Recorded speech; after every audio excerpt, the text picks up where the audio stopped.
প্রথমত আমি তোমাকে চাই, শেষ পর্যন্ত তোমাকে চাই। কোথায় গিয়ে সুখ কার জীবনে গড়ায় সেটা আসলে বলা বড় কঠিন। আমাদের মানে কমিটমেন্টে ছিল যে আমরা সারা জীবন একসাথে থাকবো।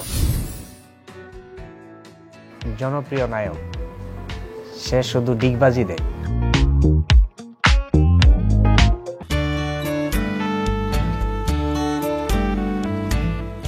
আমলকি প্রেজেন্টস প্রেমের গল্পে স্বাগত জানাচ্ছি আমি তানভীর লিমন। আজকে আমার অতিথি হিসাবে যে দম্পতি আছে তাদের আছে একটি চমৎকার প্রেমের গল্প।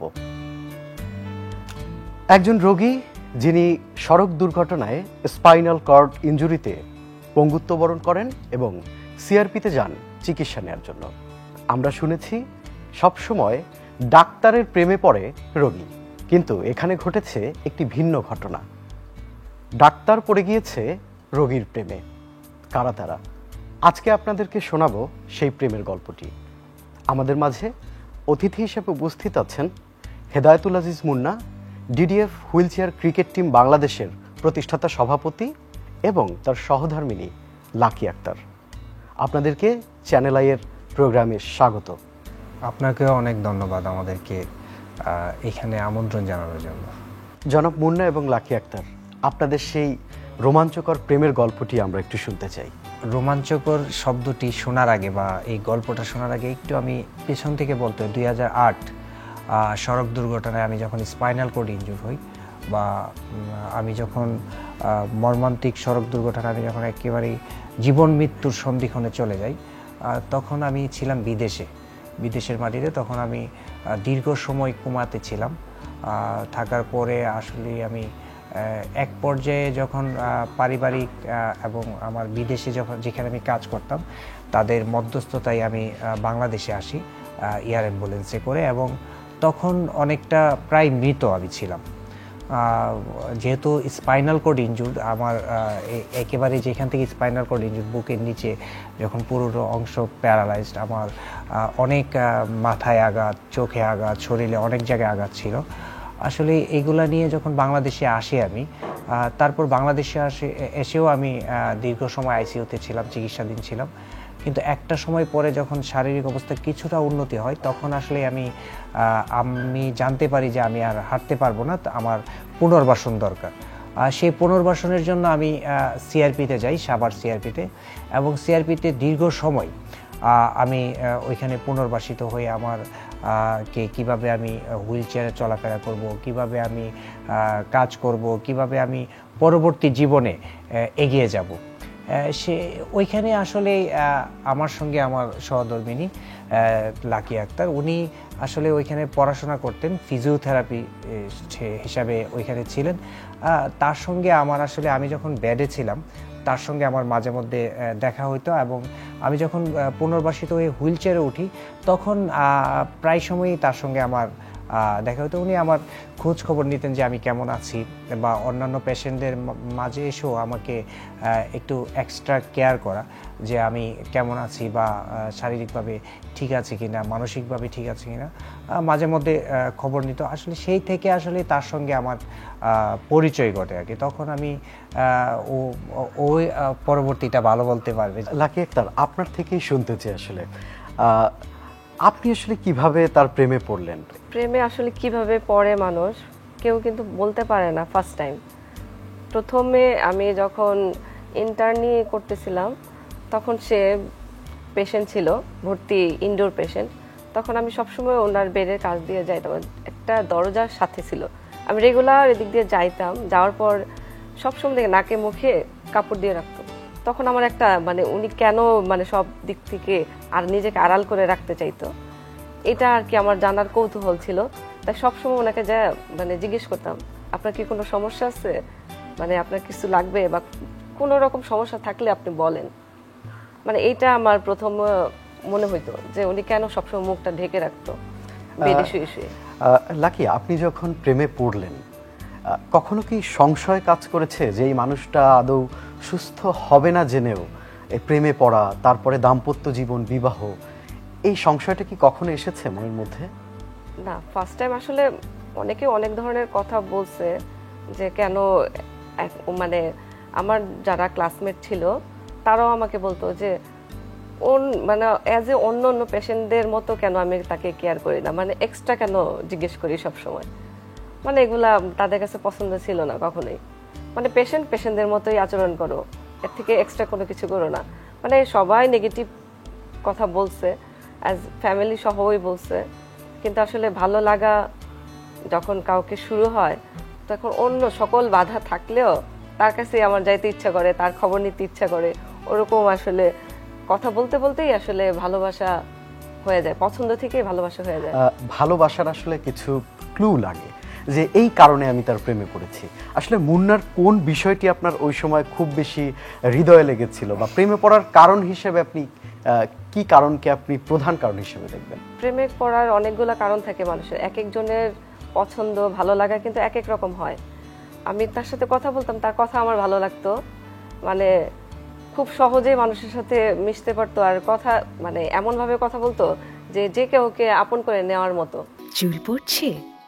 আপনার চুল পড়ার সমস্যার সমাধানের এখনই সময়। আমলকি হেয়ার অয়েল ব্যবহার করুন। চুল পড়া বন্ধ হবে এবং চুলের প্রাকৃতিক বৃদ্ধি হবে।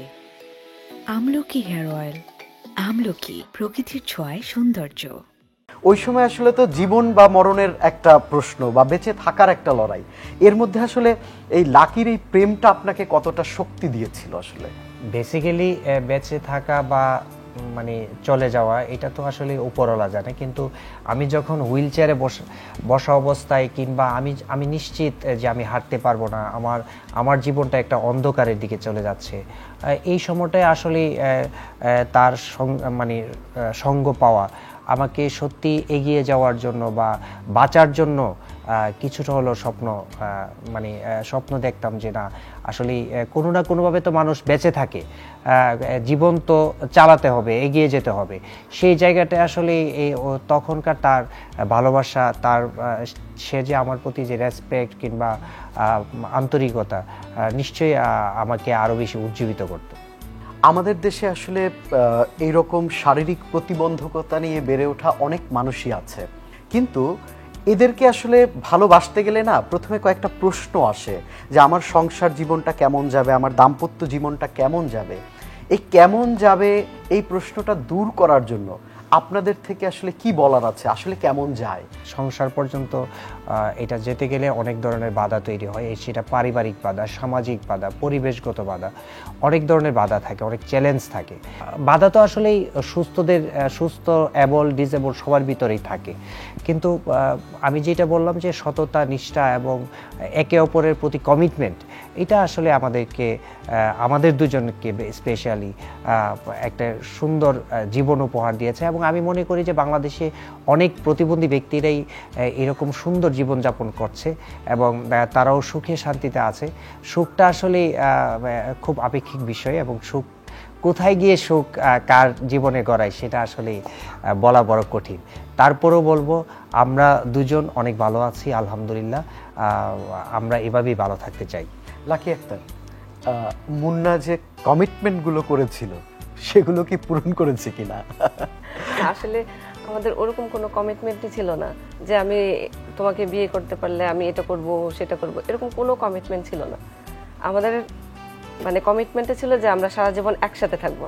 আসলে ভালো থাকার বা সুখী থাকার মূল মন্ত্রটা কি আসলে দাম্পত্য জীবনে? ভালো থাকার মন্ত্র হইছে তুমি ভালো থাকো, তোমার যে পার্টনার থাকে তাকে ভালো রাখো, তাহলেই ভালো থাকা যায়। জনাব মুন্না, লাকি আক্তার আসলে কি পছন্দ? মেয়েদের তো অনেক কিছু পছন্দ থাকে, শাড়ি, গয়না। ও অল্পতে খুব খুশি, কিন্তু অল্পের ভিতরেই সুন্দর করে পরিপাটি জীবন, মানে পরিপাটি একটা থাকা, সেটা শাড়িতে হোক, সালোয়ার কামিজে হোক, সেটা মানে যেভাবেই হোক পরিপাটি থাকাটাই আসলে ওর খুব। লাকি আক্তারকে কোন পোশাকে দেখলে আপনার ভালো লাগে? শাড়িতে ভালো। শাড়িতে ভালো লাগে। একটা বিষয় আমাদের সমাজে খুব বেশি নেতিবাচক প্রভাব ফেলছে বর্তমানে, সেটা হচ্ছে যে দেনমোহর, যে বিয়ে করে দেনমোহরের জন্য। আসলে দেনমোহরটা বিবাহকে অনেক দূর নিয়ে যাওয়ার জন্য কোনো গুরুত্বপূর্ণ ভূমিকা রাখে? নো, দেনমোহরে শুধুমাত্র একটি আমি মনে করি একটা ইসলামিক দৃষ্টিতে আমাদের একটি নিয়ম নীতি। এই নিয়ম নীতি হোক ছোট হোক বড়, সেটা আসলে সম্পর্কের ক্ষেত্রে কোনো ধরনের প্রভাব ফেলে না। হ্যাঁ, এটা আরেকটা পার্ট। সবচেয়ে বড় মানে সম্পর্ক সুখে থাকা কিংবা স্বামী স্ত্রী সুখ থাকার ভিতরে শ্রদ্ধা থাকতে হবে, ভালোবাসা থাকতে হবে, একে অপরের প্রতি সম্মান দিতে হবে এবং দুইজনের বোঝাপড়া, হ্যাঁ, একে অপরকে রেসপেক্ট করতে হবে, সেটা হচ্ছে বড় ফ্যাক্ট। কবে মনে হয়েছে শেষ যে লাকি আক্তারের মতো একজন বউ পেয়ে আমি ভীষণ ভাগ্যবান একজন পুরুষ? আমি আসলে সবসময় আলহামদুলিল্লাহ যে ওর ওকে পাশে পেয়ে আমি আলহামদুলিল্লাহ সবসময় খুশি এবং ভবিষ্যতেও খুশি থাকতে চাই। আর সবচেয়ে আরও বেশি খুশি যে আমাদের দুজনের করে একটি পুত্র সন্তান আছে এবং আমার ছেলে মোহাম্মদ শায়ান আজিজ, ওকে নিয়ে আমরা এখন আরও বেশি ভালো আছি, আমরা সুখে এবং শান্তিতে আছি আলহামদুলিল্লাহ। জনাব মুন্না কিন্তু অনেক গুণে গুণান্বিত। তিনি একটি ক্রিকেট টিমের প্রতিষ্ঠাতা সভাপতি, তিনি হচ্ছেন ড্রিম ফর ডিসেবিলিটি ফাউন্ডেশনের প্রতিষ্ঠাতা সভাপতি, এছাড়াও তিনি নানা সামাজিক কর্মকাণ্ড করেন। মুন্নার কোন গুণগুলো আসলে আপনাকে অনেক বেশি মুগ্ধ করে রাখে? গান গাইতে পারে ভালো। আমি তো যদি সুস্থ থাকতো তাহলে মানে শিল্পী হতো। লাকি আক্তার, আপনি যেহেতু বললেন যে গান ভালো করে, তো একটা গানই শুনতে চাই। জনাব মুন্না, আপনি হচ্ছে লাকি আক্তারের হাত ধরে একটি রোমান্টিক গান শোনাবেন আমি আমাদেরকে। এক লাইন শোনাবো, ঠিক আছে? প্লিজ। ওকে।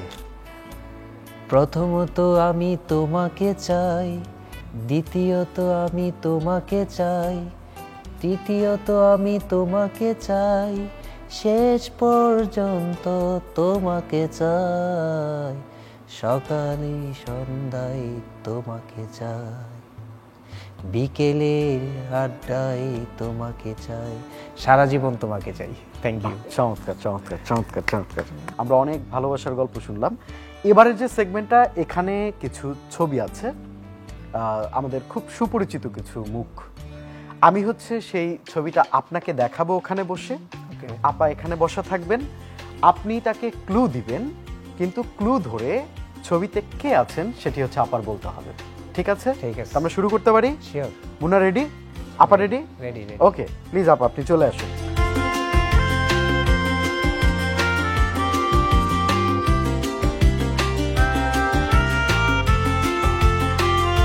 আমরা কিন্তু শুরু করব, আপনি প্রস্তুত? জিততে হবে কিন্তু। দর্শক পারবে কি?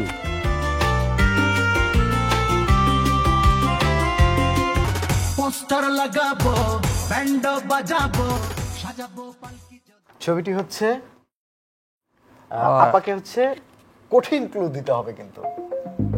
বাংলাদেশের একজন জনপ্রিয় নায়ক, সে শুধু ডিগবাজি দেয়। অনেক সহজ করে দিলেন। সহজ হলেও দেখি আপনি বলতে পারেন। জায়েদ খান, সবাই জানে। শাবাশ। আমরা ওনাকে কিন্তু এইভাবে বাংলাদেশে খুব ভালোভাবে মানে কি বলে চিনি। জানেন, এবারের ছবিটা কিন্তু একটি কঠিন ক্লু হবে আশা করি। দর্শক, হবে কিনা? কঠিন একটা ক্লু হবে এবার। ভালোবাসি পুলিশ যদি একবার, আমি মরে যেতে পারি শতবার। জনপ্রিয় অভিনেত্রী, নায়িকা, পরিমণি। পরিমণি? নো। শোরুম উদ্বোধন করে অনেকগুলা। অনেক সহজ ক্লু। আপনার দিন শুরু হোক স্বাস্থ্যকর ড্রিঙ্ক আমলকি হালাল বিউটি কোলাজেন দিয়ে, যা চুলের বৃদ্ধি, তারুণ্যময় ত্বক ও নখ মজবুত রাখতে সাহায্য করে। নিজেকে এবং ত্বককে রিচার্জ করতে দৈনন্দিন রুটিনে পান করুন আমলকি হালাল বিউটি কোলাজেন ড্রিঙ্ক। আমলকি, প্রকৃতির ছোঁয়ায় সৌন্দর্য। শোরুম উদ্বোধন করে অনেকগুলা। অপবিশ্বাস। সহজ ক্লু ছিল, আমি জানি পারবে। কি? এবার হচ্ছে কঠিন। এবার আই হোপ সে পারবে না। ওকে, ক্লু, কঠিন ক্লু। একজন জনপ্রিয় ক্রিকেটার, শুধুমাত্র জাতীয় নয় আন্তর্জাতিক অঙ্গনে। ওকে, এইটুক থেকে আমরা একটু গেস করি। সাকিব আল হাসান। নো। ওনার পরিবারে অনেক জাতীয় ক্রিকেটার আছেন, মানে একই পরিবারে ওনার চাচা, ওনার ভাই। তামিম। ও এই যে ক্রিকেটার ফ্যামিলির যেই ঘটনা, এটা থ্যাংক ইউ লাকি আক্তার, আপনি ভালো খেলছেন, সে খুব দুর্বল হচ্ছে এখানে। ওকে, লাস্ট ক্লু এইটা হচ্ছে মানে একটু বেশি কঠিন, আপনি একটু তার দিকে তাকাবেন, এটা কিন্তু ভীষণ কঠিন, ভীষণ কঠিন। লাগে আক্তার, এইটা পারলে আপনি চ্যাম্পিয়ন, সিরিয়াসলি। ক্লু তরুণ সমাজকে এগিয়ে নিয়ে যাওয়ার জন্য একটি মানে আইকন তরুণ সমাজের।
মনে হচ্ছে স্বাধীনতার গান।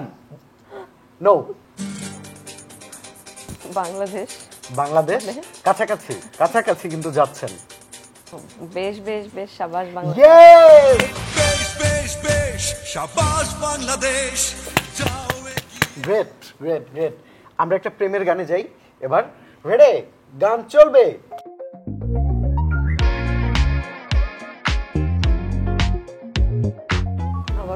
আবার বলো। বলতে পারবে না। আবার অভিনয় করো।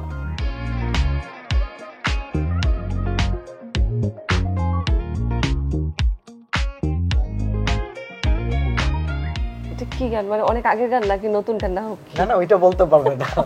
অভিনয় কিন্তু কঠিন হচ্ছে। শাড়ি চুমকি।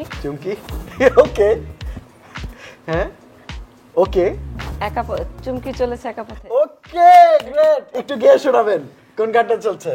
চুমকি চলেছে একা পথে, সঙ্গী হলে দুষ্কৃতাতে, রাগ করো না সুন্দরী গো, রাগলে তোমায় লাগে আরো ভালো, চুমকি চলেছে একা পথে। বাহ, চমৎকার। দর্শক, গানের চুমকি একা চললেও হেদায়েতুল আজিজ মুন্না এবং লাকি তারা দুইজনের হাতে হাত রেখে, কাঁধে কাঁধ রেখে একসাথে চলুক সারা জীবন। পরবর্তী পর্বে অতিথি হিসেবে নতুন কোনো গল্প নিয়ে হাজির হবে নতুন কেউ, আমাদের সাথেই থাকবেন।